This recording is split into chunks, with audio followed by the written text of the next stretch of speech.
Laetitia Strauch-Bonnard, bonjour. Bonjour. Vous êtes essayiste, normalienne, rédacteur en chef au magazine L'Express. On va parler de l'État, du pouvoir, des élites, de notre société traversée par des idéologies. On va parler de vous, qui avez été expatrié, qui avez vécu à Londres et qui en avez fait un terrain d'exploration. Vous publiez aux éditions Perrin Les Presses de la Cité de la France, ce pays que l'on croyait connaître.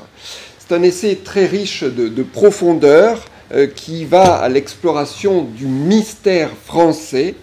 Laetitia Strauch-Bonnard, qu'est-ce qui vous a incité à réfuter la notion de déclin pour notre pays? Alors je vous remercie tout d'abord. Je ne sais pas si je réfute le déclin dans son ensemble, c'est-à-dire je ne nie pas qu'il peut y avoir dans notre pays des domaines dans lesquels la France va moins bien qu'hier, il peut y avoir des régressions et on est capable tous de les constater. Donc il ne s'agit pas d'un livre béat, naïf, faussement optimiste.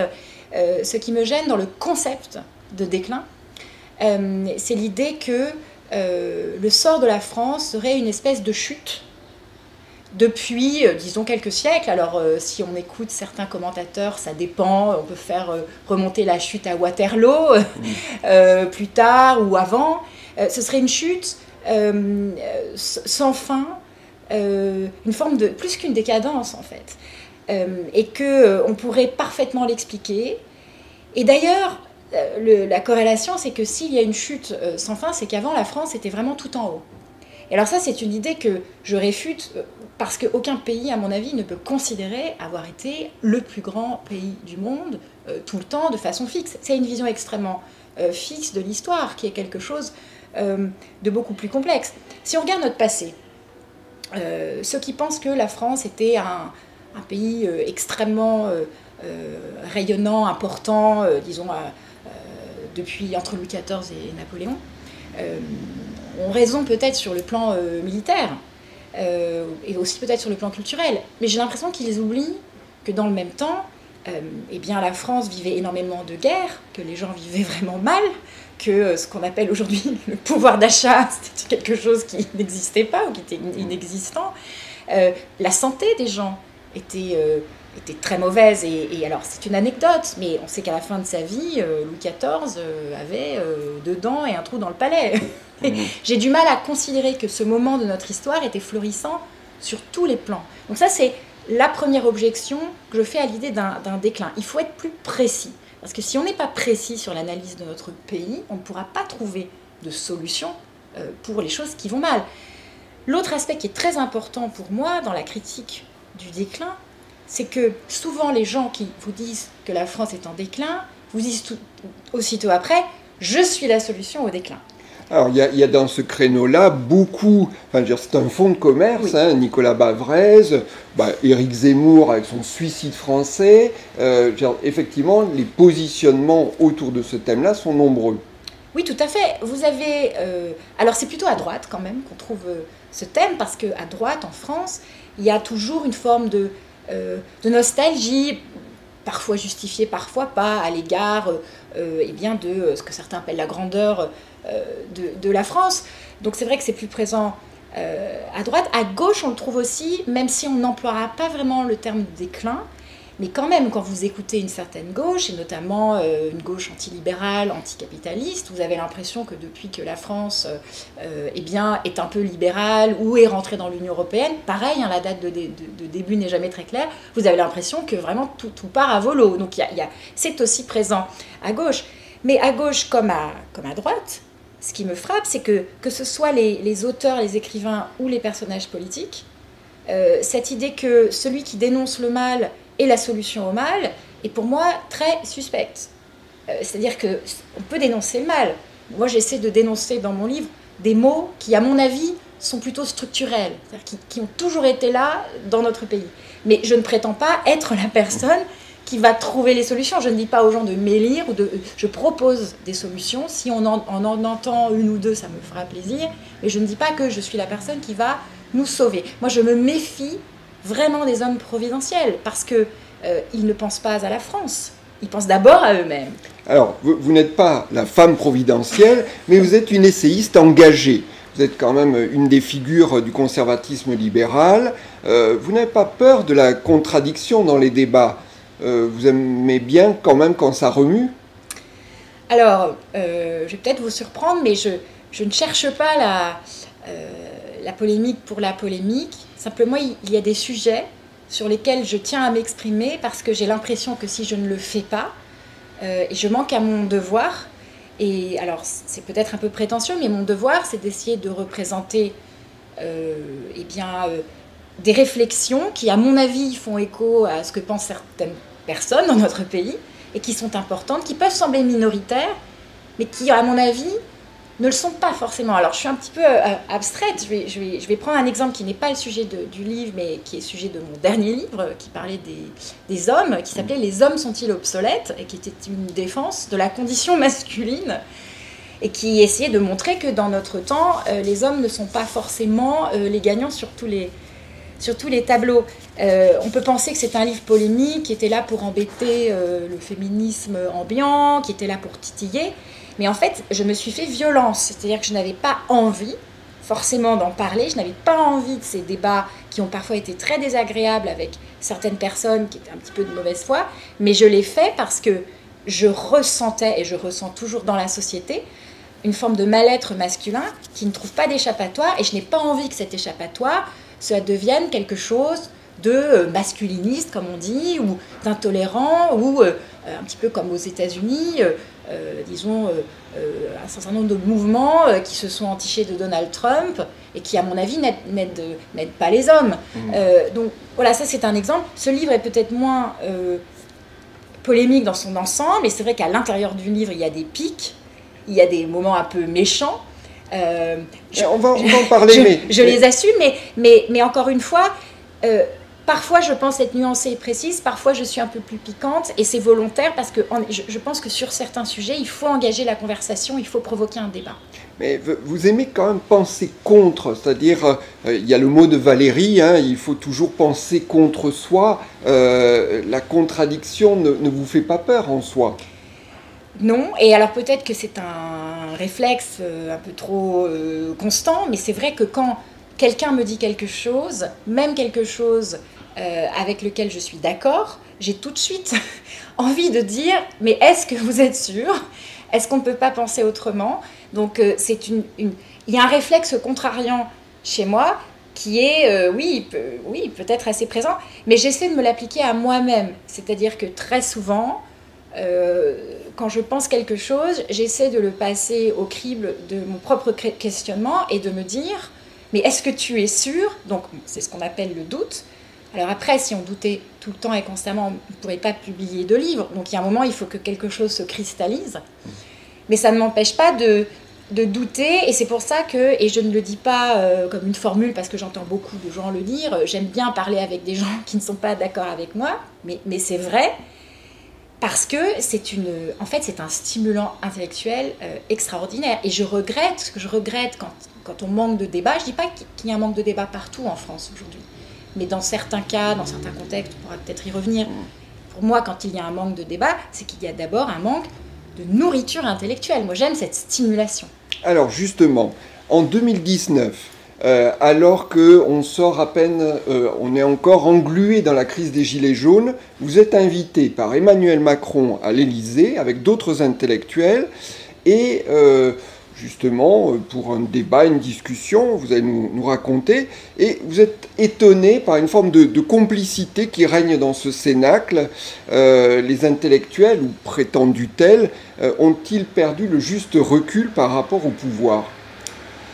J'ai l'impression qu'en France, il y a deux types d'intellectuels par rapport au pouvoir. Il y a des gens qui aiment graviter autour du pouvoir, qui rêveraient d'être conseillers du prince, qui sont ravis même voilà, de le conseiller dans l'ombre ou pas dans l'ombre.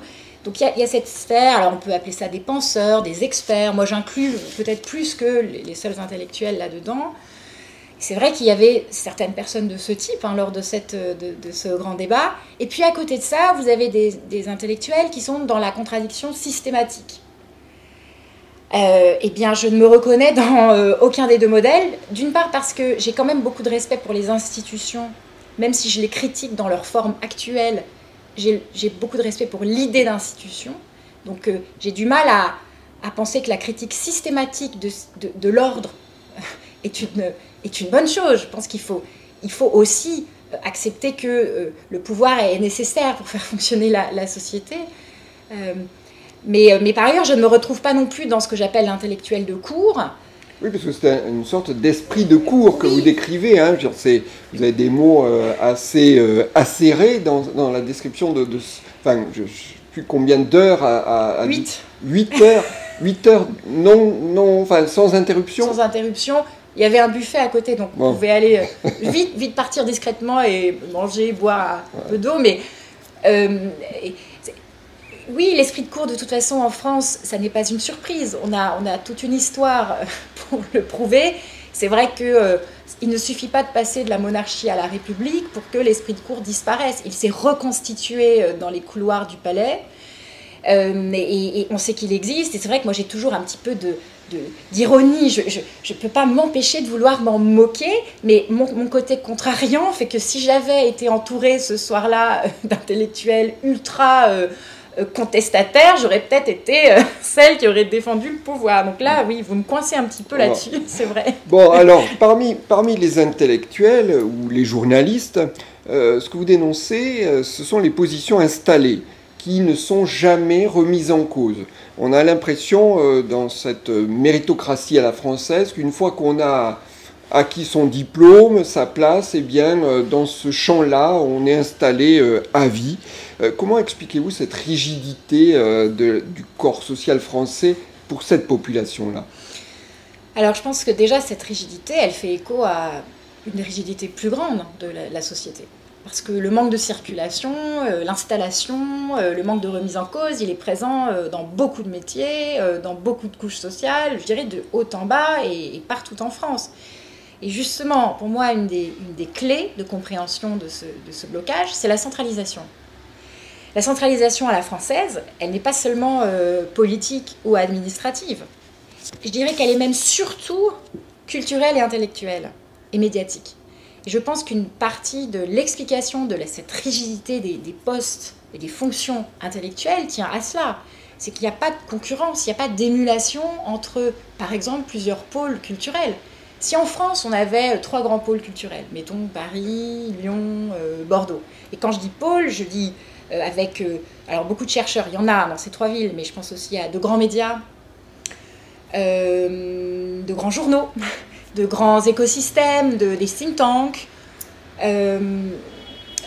S'il y avait vraiment cette multipolarité, multipolarité qui, en plus, pourrait faire écho à une multipolarité politique. C'est-à-dire, moi, je vais dans mon livre jusqu'à proposer qu'on délocalise les grandes institutions françaises. Donc, l'École nationale de la magistrature est à Bordeaux, l'ENA est à Strasbourg. On prend la Cour de cassation, on la met à Lyon, je ne sais pas. Je pense que s'il y avait cette émulation, il y aurait aussi plus de circulation, parce qu'il y aurait moins de renvois d'ascenseurs, il y aurait moins de liens. Le problème, c'est que ce parisianisme crée des liens qui sont parfois de réels liens d'affection et parfois de compétences. Hein. Parfois, on met en avant des gens qu'on connaît bien parce qu'ils sont bons et c'est tout à fait légitime. Mais parfois, ça devient des liens de connivence. Si on était tous plus loin les uns des autres, je pense qu'on arriverait à casser un petit peu cette logique. On amènerait un peu d'air, on amènerait aussi plus de proximité de la part de l'élite, qu'on dit toujours très éloignée. Elle est très éloignée géographiquement d'abord. Je pense que peut-être qu'on apaiserait beaucoup de choses dans notre pays si notre élite était un petit peu partout. Alors, et ce que vous dénoncez également, c'est en fait le fait que dans le champ intellectuel, on peut se tromper radicalement sur un sujet, et puis bon, finalement, par ce jeu de connivence, on est remis en selle 2 ou 3 ans plus tard, comme si de rien n'était. Ou même avant 2 ou 3 ans. Oui, alors je pense que ça tient à 2 facteurs. D'abord, il y a un facteur structurel. Le marché intellectuel français, il est quand même assez petit. Donc là, j'essaie de trouver un argument qui ne soit pas un argument moral, hein, mais quand je compare au marché anglophone, c'est sûr que là, le marché des idées est tellement grand qu'il y a pléthore d'experts et qu'en effet, il y a une émulation constante. Vous allez forcément avoir une qualité supérieure et une capacité aussi à vous remettre en question qui est meilleure, et même tout un système en fait qui va faire que si vous n'êtes pas très bon, vous savez que vous pouvez être remplacé par quelqu'un d'autre. Donc, je pense que tout ça est très vertueux. En France, voilà, c'est petit et puis c'est très parisien, comme je venais de le dire. Donc, vous avez une difficulté structurelle à faire sortir du jeu les éléments qui ne sont pas fiables. Ça, c'est structurel. Après, je pense qu'il y a quand même une dimension morale, et je reviens à ce que je disais aussi tout à l'heure, c'est qu'il y a une vraie difficulté, finalement, à accepter que même ses amis et ses connaissances ne soient pas à la hauteur, et qu'il faut peut-être arriver à renouveler aussi les participants au débat. Et c'est extrêmement difficile. Une autre cause, et c'est là que je suis assez dure avec mes confrères et les médias, c'est que je pense que très souvent dans les médias, il y a une incapacité à évaluer la justesse technique de certains discours. Et pourtant, la campagne présidentielle nous a montré combien le fact-checking était répandu jusqu'à saturation. Bon, enfin, je ne sais pas si c'est à envers cela quoi que... je suis extrêmement critique aussi, parce que le problème que j'ai avec le fact-checking des médias, c'est qu'il est souvent fait par des médias qui ne sont pas irréprochables du point de vue des faits. Moi, je trouve quand même assez bizarre qu'il y ait un journal qui ait quand même des prises de position dans certains domaines, se dise aussi qu'en parallèle, il peut faire du fact-checking sur ce que disent à la fois ses confrères et certaines personnalités. Je pense que le fact-checking, il ne doit pas venir du média en tant que média, il doit venir du média dans la façon dont il interagit avec des experts, dont il se remet en question lui-même, dont il remet en question ses positions. Et surtout, il vient de la concurrence qui existe entre différents médias. Donc c'est une conversation générale. Donc moi, je ne suis pas pour le fact-checking bête et méchant, qui peut d'ailleurs être très mal fait. Je ne vais pas citer des confrères parce que ce serait vraiment déplacé, mais je constate parfois que c'est très mal fait. Et plutôt une conversation de bonne foi, parce que ça c'est très important aussi, et un vrai débat à l'intérieur des médias et entre les médias. Quand je parle de la difficulté des journalistes à, disons, comprendre, à vérifier certains faits, certains dires d'experts, je ne dis pas qu'ils doivent être spécialistes du domaine et pouvoir dire, voilà, cet historien ou ce sociologue dit n'importe quoi parce que je le sais, j'ai fait une thèse dans le même domaine. C'est plutôt cette capacité à savoir ce que c'est qu'un bon chercheur. Là, je vais vous donner un exemple assez précis, mais un bon chercheur aujourd'hui, normalement, publie en anglais dans les revues internationales. Et il ne publie pas en anglais pour faire plaisir aux Américains ou parce que les Américains sont méchants, c'est parce que, de fait, l'anglais est devenu la lingua franca du monde intellectuel, de la recherche, qu'on l'aime ou pas. Ça a été le latin, ça a été le français, et maintenant c'est l'anglais. Alors on peut ensuite parler de change, on peut changer si on veut, mais pour l'instant on prend ce qui est. Et ce qui est, c'est que c'est l'anglais. Quand vous êtes chercheur, si vous voulez réussir, faire une carrière, et surtout si vous voulez être sûr que vous serez critiqué par le plus grand nombre de personnes possible, il faut publier en anglais. Parce que vous avez accès à toute la communauté scientifique. Une fois que vous avez fait ça, au fur et à mesure, vous construisez votre carrière, vous êtes lu, vous êtes cité, et c'est comme ça qu'on construit un indice de citation. Et donc l'émulation, qui s'appelle indice H. Voilà, donc, oui. qui est très critiqué par certains chercheurs. Mais moi, quand je vois le nom d'un chercheur, mon premier réflexe, c'est d'aller regarder son indice H. Donc il faut aller sur Google Scholar. Vous allez voir ces publications, et après vous pouvez savoir assez facilement dans chaque domaine quel est un bon indice H. Eh bien moi je me suis amusée à faire ça pour un certain nombre de chercheurs français. Eh bien je me suis d'abord rendu compte qu'ils ne publiaient jamais en anglais.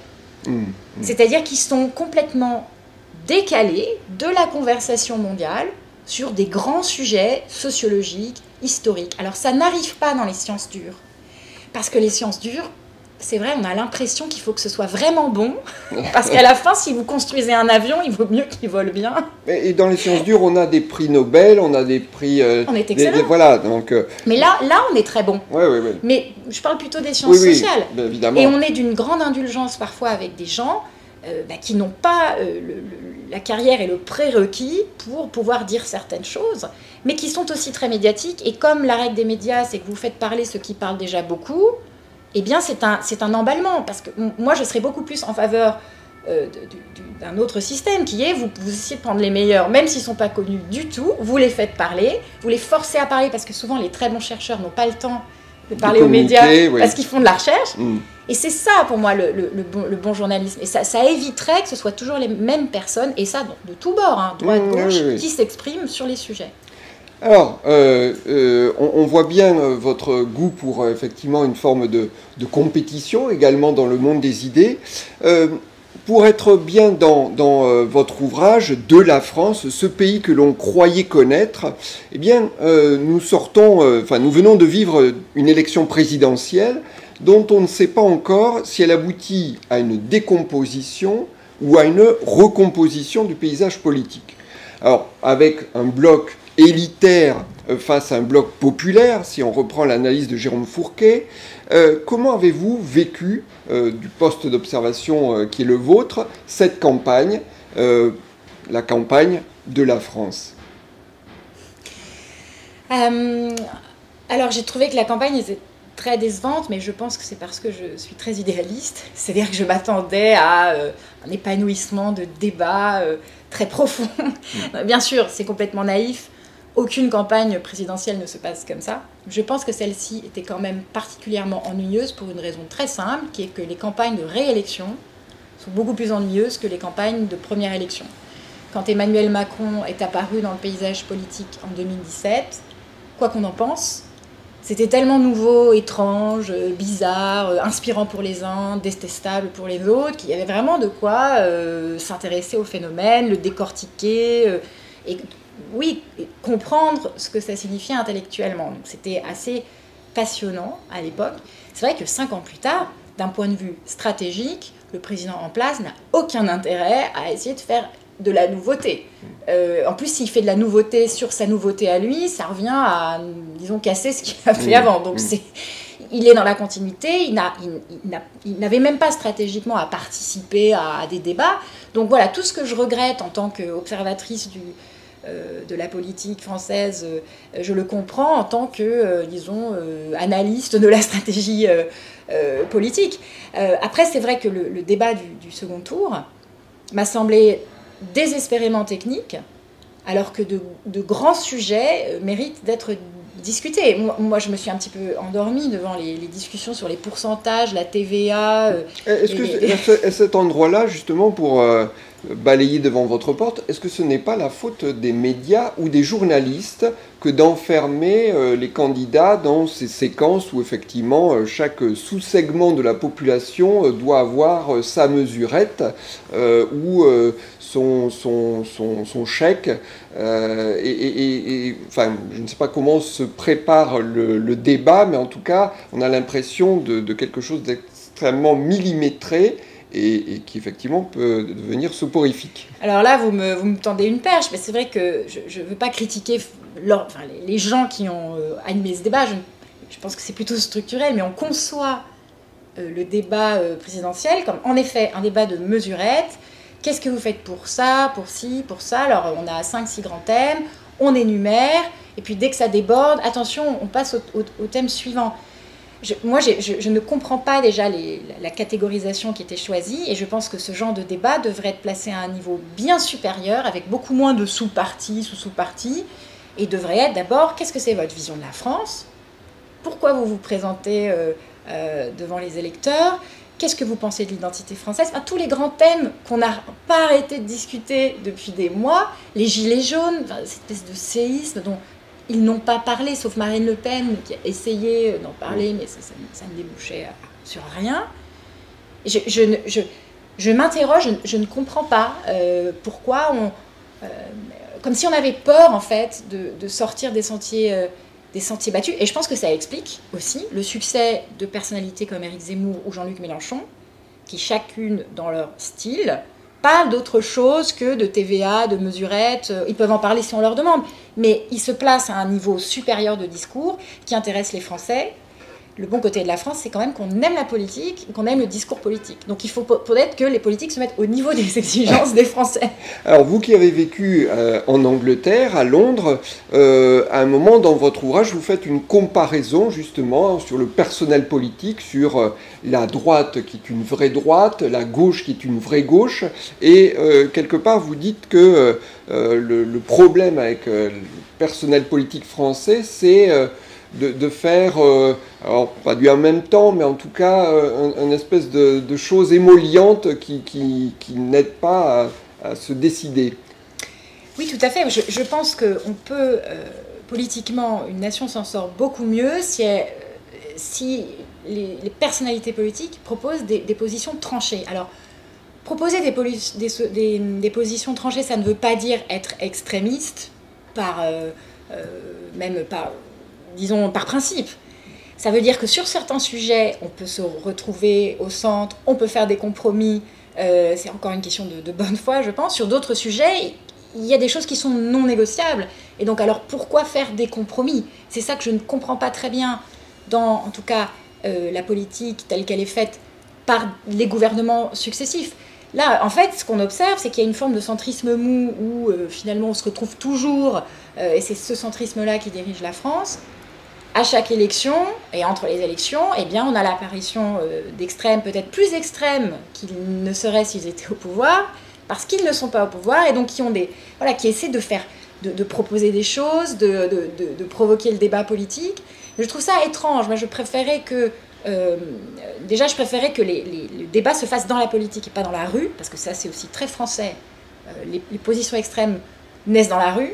Ensuite, elles sont canalisées par des mouvements sociaux, par d'autres mouvements politiques, mais elles ne débouchent jamais ensuite sur un gouvernement ou une coalition, voilà, avec des choses vraiment tranchées. Et je pense que c'est en partie dû à notre système électoral qui, on le sait, alors c'est un petit peu la tarte à la crème, mais va privilégier eh bien, une personnalité plutôt consensuelle, plutôt que un gouvernement qui serait fait par exemple de coalitions changeantes et qui exprimerait beaucoup mieux la diversité du paysage politique français. Dans votre livre, vous dénoncez un pacte faustien entre la gauche et la droite qui aboutit en France à toujours plus d'État. Vous dénoncez ce que vous appelez la culture de l'irresponsabilité. Est-ce que c'est pas un petit peu caricatural? Pardon, je ris parce que c'est possible. Alors, vous savez, quand on écrit un essai, on crée un univers aussi. Donc, et puis on est embarqué dans des formules, dans des descriptions. Bien sûr que ça peut sembler hors contexte, un petit peu caricatural, mais je pense qu'à la lecture, on perçoit bien que je ne dénonce pas, je ne suis pas en train de dire que la France c'est le Venezuela ou la Russie, mais que dans le contexte d'un pays démocratique et démocratie libérale comme le nôtre, il y a quand même des tendances vraiment très fortes à l'irresponsabilité, vous l'avez dit, et en effet à eh bien, une acceptation d'une présence de l'État qui n'est jamais remise en question. Et en fait, le début de mon questionnement vis-à-vis de la France, c'était me questionner sur l'évidence. L'État est là, l'État est aimé, on considère que l'État a fait la nation, voilà, c'est la France. Mais pourquoi? D'abord, d'où ça vient? Ça, c'est mon premier questionnement. Et ensuite, mais pourquoi est-ce si légitime? Et certains de nos problèmes ne viennent-ils pas justement de cette communion dans la conviction que nous ne sommes rien sans l'État? Et c'est très bien décrit dans votre propos, vous remontez à la royauté, puis la République, puis le 19e siècle. Sous tous les régimes, finalement, il y a ce consensus pour renforcer l'État. Oui, bien sûr. Alors, vous avez deux façons de regarder l'histoire de France. Je simplifie à grands traits. Certains vont vous dire la Révolution française est une grande rupture. C'est une rupture de légitimité extrêmement forte. On passe du droit divin à la souveraineté populaire. La légitimité descend du ciel vers la terre. On peut critiquer, contrôler le pouvoir. Tout change. D'autres vont vous dire, et moi je me place dans cette deuxième filiation, qui est celle de Tocqueville et de bien d'autres, il y a une continuité en fait dans tous ces régimes, et on ne peut pas ne pas la voir quand on regarde la construction de l'État depuis que les provinces françaises ont été cousues ensemble, hein, comme disait Braudel, et depuis surtout qu'à partir de Louis XIII, il y a eu une organisation administrative du pays dont l'ADN est toujours présent aujourd'hui. Alors c'est Louis XIII, ensuite bien, Louis XIV va encore plus loin, parce que lui justement, il va dans la centralisation de l'élite, hein, puisqu'il fait monter l'aristocratie, la cour à Versailles.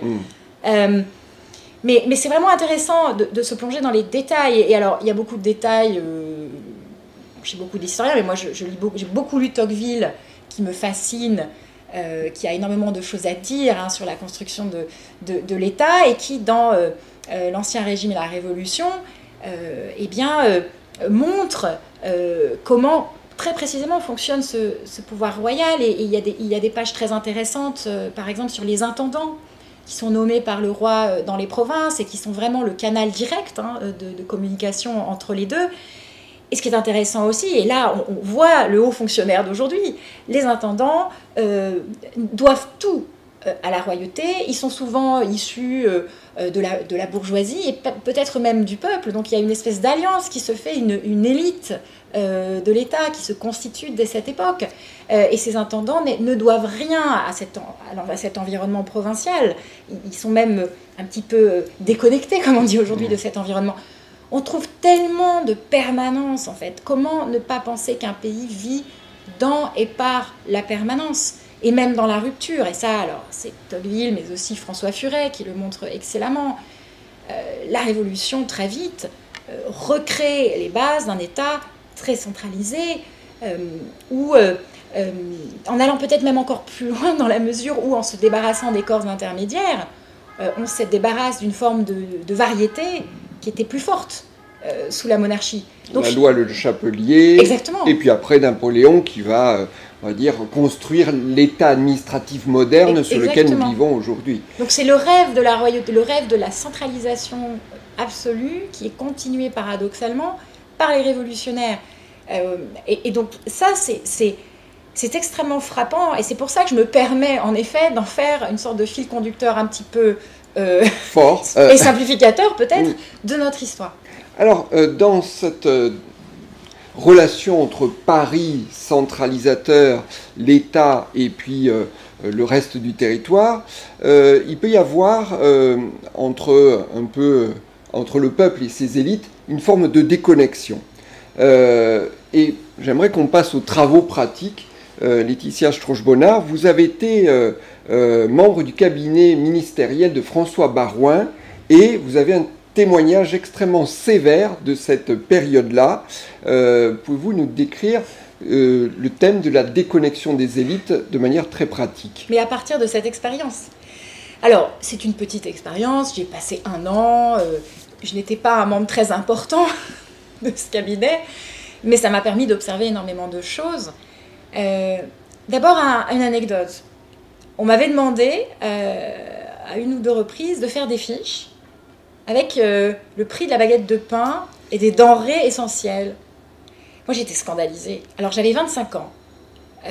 Je pense que je serais tout aussi scandalisée aujourd'hui. C'est-à-dire que je ne comprends pas comment on peut imaginer pouvoir diriger un pays sans savoir combien coûte une baguette de pain, sans soi-même aller chercher son pain. Et là, je ne suis pas en train de faire du populisme ou, comment dire, je ne suis pas en train de dire que les personnalités politiques doivent tout faire tout le temps, comme tout le monde. Tout comme les chefs d'entreprise, de grandes entreprises, ces personnalités ont un agenda très serré, doivent aussi être protégées. Donc je n'appelle pas du tout, enfin c'est pas de la démagogie mon propos, mais c'est de dire que je ne comprends pas comment, je ne comprends pas. Voilà, c'est une incompréhension totale, et à partir de cette incompréhension, j'ai beaucoup réfléchi, et je me suis dit que ça, c'était évidemment pas une cause de déconnexion, mais c'était une révélation, un élément très révélateur de cette déconnexion. Alors, de façon moins anecdotique, ce qui est très frappant quand on travaille dans un cabinet ministériel, c'est que c'est un monde en soi. C'est-à-dire que c'est une sorte de petit matelas qui est constitué pour protéger le ministre de l'administration et peut-être des autres ministres. Et forcément, il y a une première déconnexion qui est là tout de suite. Et comme tout est fait autour du ministre pour qu'il soit tout le temps protégé et jamais remis en cause, il y a déjà un premier problème.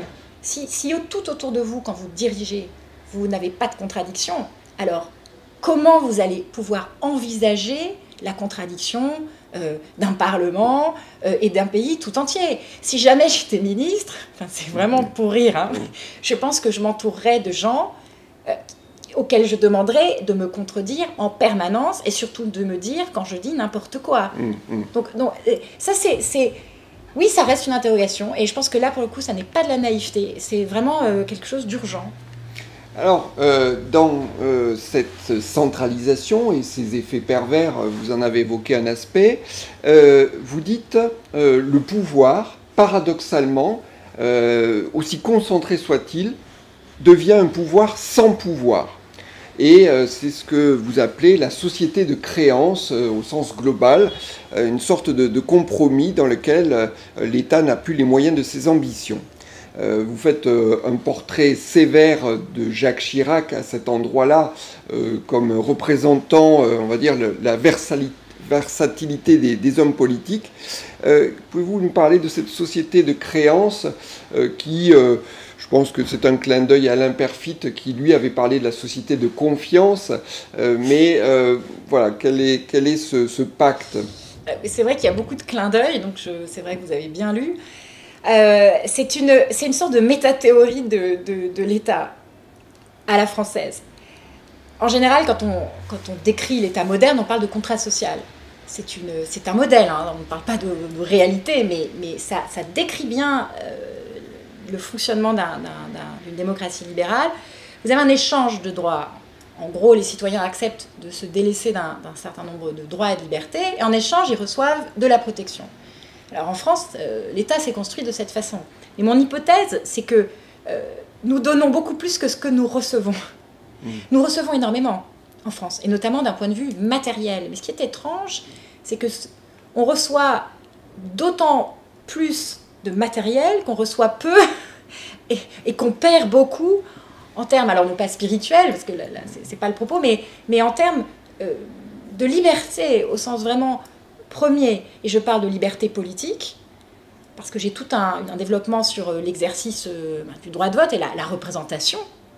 On semble être un petit peu perdant à l'heure actuelle, mais aussi vis-à-vis de la transparence de l'État. On a un État qui est très obscur, qui est peu responsable, dont on n'arrive pas très bien à comprendre les arcanes, et surtout qui ne rend pas beaucoup de compte. Et c'est ça mon idée, c'est-à-dire que cette société de créance, elle crée vraiment un déséquilibre. On accepte de se défaire de beaucoup de liberté. Et ce sens de la responsabilité, de rendre des comptes, oui. C'est quelque chose que vous avez pu vivre ou expérimenter ou observer en Angleterre? La culture politique anglaise, elle est extrêmement différente. Alors, on reproche souvent aux libéraux d'être amoureux de l'Angleterre, de vouloir que la France soit l'Angleterre, et je connais ce reproche, donc mon idée, ça n'est pas de dire « faisons comme les Anglais », mais c'est simplement de faire comprendre qu'il y a une façon très différente de faire de la politique sans que l'État soit plus faible. L'État n'est pas faible parce qu'il rend des comptes sur son activité. Bien au contraire, parce que les citoyens vont le respecter d'autant plus et le trouver d'autant plus légitime qu'il explique son action. Donc ça, c'est vraiment un paradoxe que la France semble avoir du mal à comprendre. Le système anglais est différent parce qu'il est parlementaire. Le Premier ministre qui dirige la politique du pays est issu de la majorité, mais il est aussi responsable devant cette majorité. Donc il a beaucoup de pouvoir qui va lui venir directement de ses députés, mais d'un autre côté, il doit constamment, devant ses députés et devant les députés de l'opposition qui est unique, il y a une opposition, ça facilite un petit peu les choses, il doit constamment expliquer ce qu'il a fait, pourquoi il l'a fait. La conséquence, c'est que, par exemple, dans l'administration, quand un ministre veut prendre des mesures, lancer un projet qui travaille avec l'administration dessus, les plans sont très précis. Il y a des échéances à plusieurs années, et ensuite on va leur demander des comptes, on va les évaluer. Je vais prendre un exemple, la stratégie de Boris Johnson. Autour du Brexit. Après le Brexit. Oui. Ça s'appelle Leveling Up. Donc on traduirait en français niveler par le haut. C'est de dire comment s'occuper des provinces, comment s'occuper de tous ces lieux qui se sentent très loin et qui ont voté pour le Brexit parce qu'en réalité ils en voulaient à Londres. Eh bien la réponse, ça n'est pas simplement de taxer plus, de redistribuer, mais c'est de redonner du pouvoir, du contrôle sur leur vie à tous ces gens. Et pour ça, il y a toute une grande stratégie qui va du travail sur les infrastructures à la mise en valeur des petites entreprises, jusqu'à la fierté qu'on peut ressentir dans l'architecture, le soin qu'on peut apporter à son environnement, à sa ville, donc pas seulement à la nature, mais aussi à l'urbanisme. Et là où c'est vraiment intéressant, c'est que le plan est détaillé, il y a des échéances, et bien sûr qu'on va voir les ministres dans plusieurs années devoir répondre de cette stratégie. Moi, je suis assez admirative de ce modèle, parce qu'il y a il y a un problème à résoudre, il y a une proposition de réponse qui me semble assez intelligente, il y a des objectifs, et ensuite on va demander des comptes sur les objectifs. Je pense que les Français se sentent souvent désarçonnés et justement méfiants à l'égard de la politique, parce qu'ils sont dans le brouillard, ils ne voient pas très bien où ça va. Alors, bien sûr, il faut que chacun s'intéresse à la politique. Souvent, on adresse beaucoup de reproches à la politique sans s'intéresser de près, sans comprendre que, par exemple, les députés travaillent énormément. Moi, je trouve que la façon dont on parle parfois des députés est ahurissante. Ce sont des gens qui n'ont pas de vie, ils travaillent nuit et jour. Mais ceci étant dit, il y a vraiment quelque chose à faire du côté de l'État pour être plus transparent. Et c'est vraiment très difficile dans un régime présidentiel.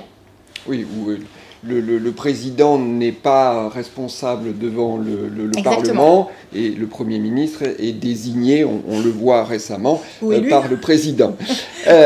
Dans cet ouvrage, parce qu'il ne faudrait pas donner l'impression que vous êtes uniquement sur une posture critique, vous êtes également admirative d'une forme de génie français.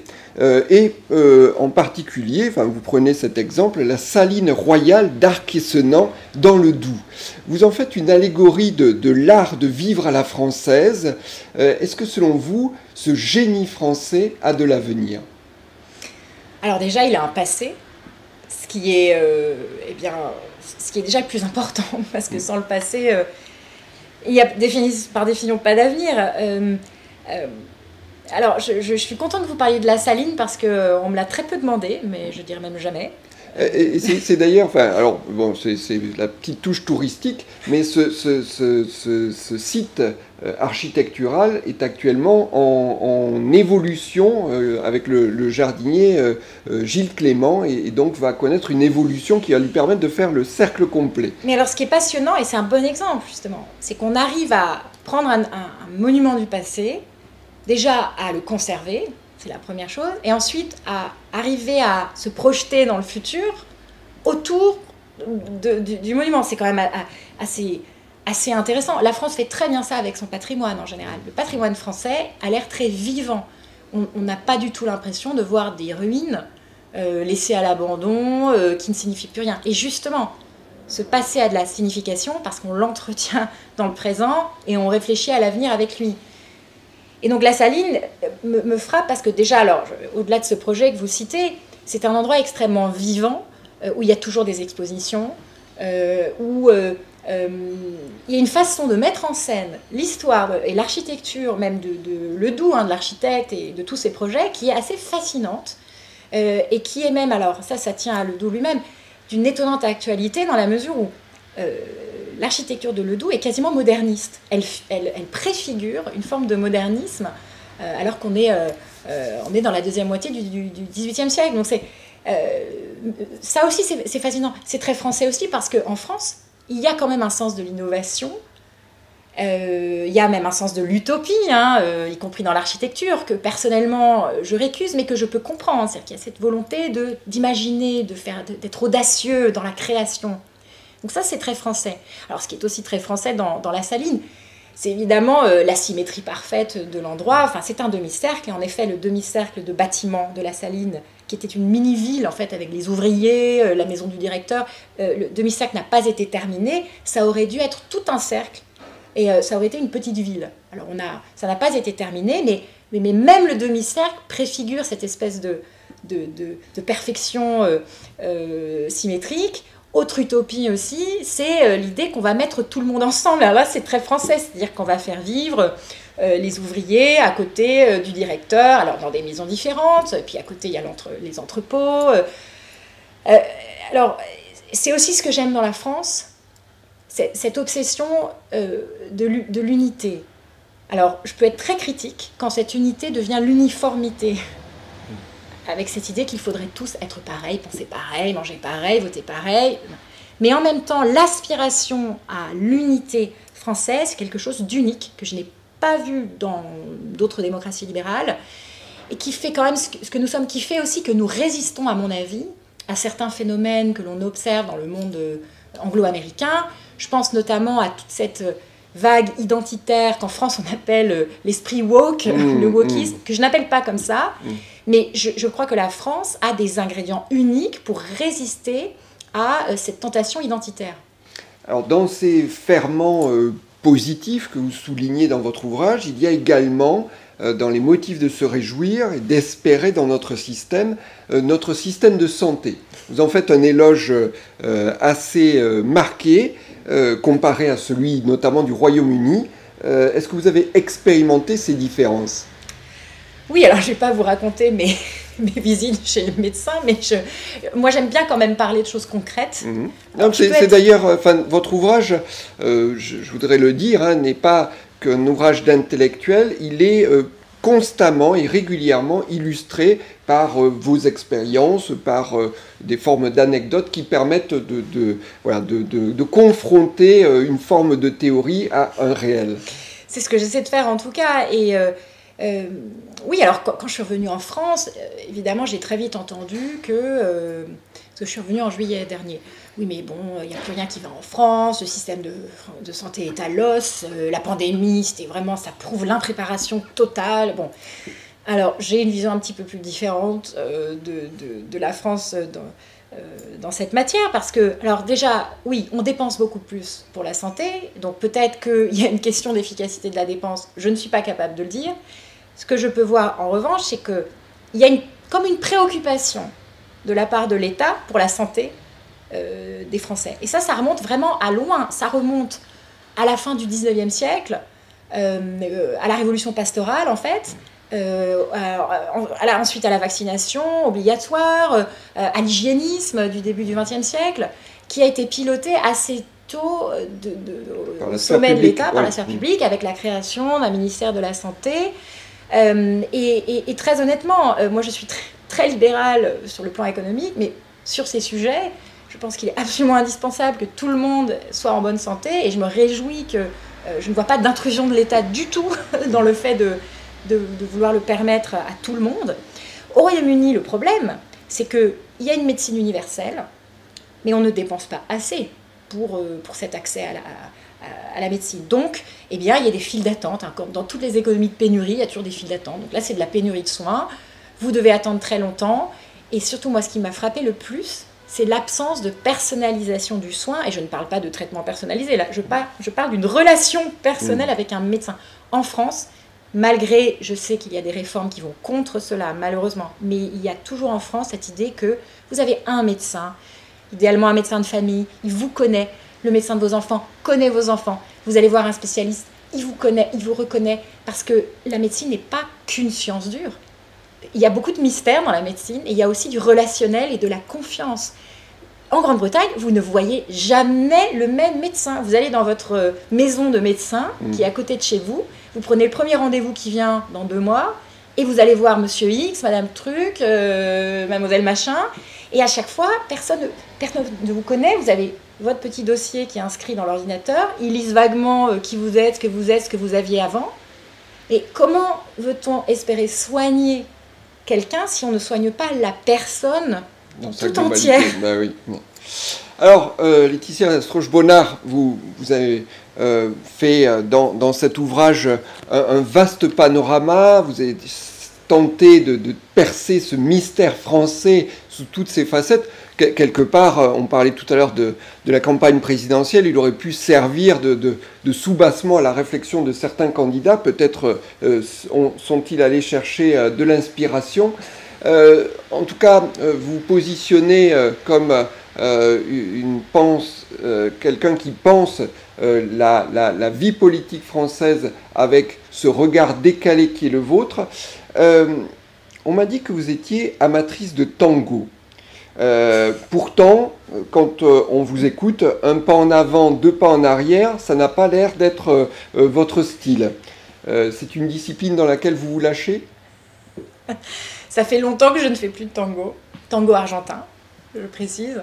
Mais alors le tango, c'est c'est pas seulement un pas en avant, un pas en arrière. Le tango, c'est d'abord une promenade, en fait.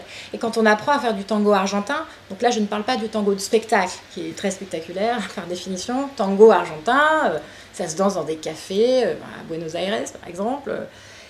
On tourne autour de la salle, donc on marche. Et on peut même ne faire que marcher, c'est-à-dire l'homme avance, la femme recule, hein, c'est comme ça.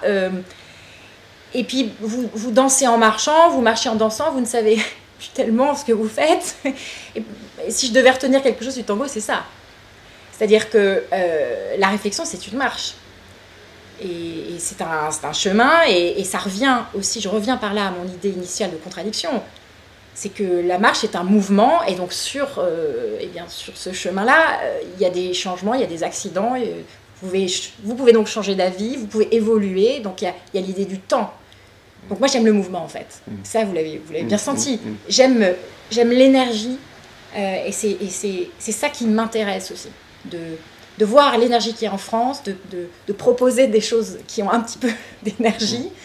Donc oui, on revient au tango, oui.